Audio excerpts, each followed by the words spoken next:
Bilis ng oras, 4 na minuto na lang, alas 8 na.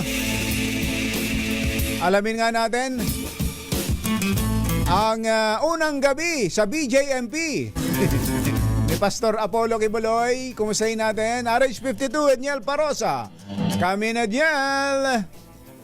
Magandang umaga, Jerry. Nandito tayo sa paligid nitong Pasig City Jail Compound kung saan magkakosa na sila Pastor Apollo Kibuloy at dating Bamban City Mayor o Bamban Tarlac Mayor Alice Go.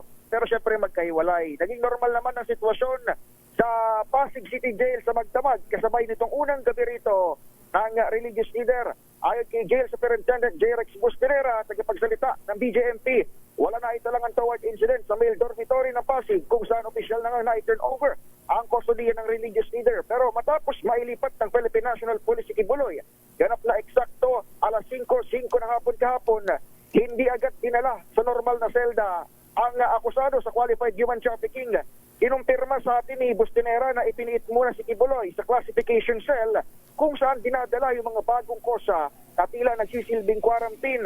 Mananatili doon ang pastor sa loob ng hindi lalampas sa 2 linggo bago siya ihalo sa siksikang kwarto. Wala lang may labas na larawan ka, Jerry, BJMP. Pero itong tutuloy ni Kibuloy kalaunan, may lawak lamang na 20 square meters kung saan nagsisiksikan yung higit 30 katao. 35 daw. Pero yung lugar niya ngayon, ano yung parang...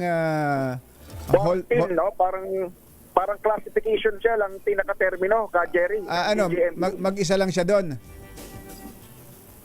Buka, pero doon dinadala kasi yung mga bagong salta. So for 2 weeks or not more than 2 weeks, parang quarantine sila doon. Lalapat kung matatandaan, ay kagagaling lamang sa medical furlough o sa hospital nitong si Pastor Kibuloy.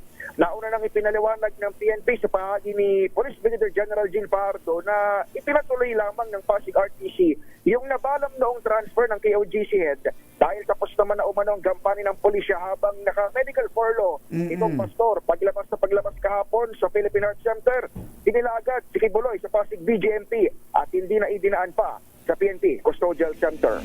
Ito si Edniel Parosa, nag-uulat para sa DZRH. Una sa Pilipinas, una sa Pilipino. Thank you, Edniel.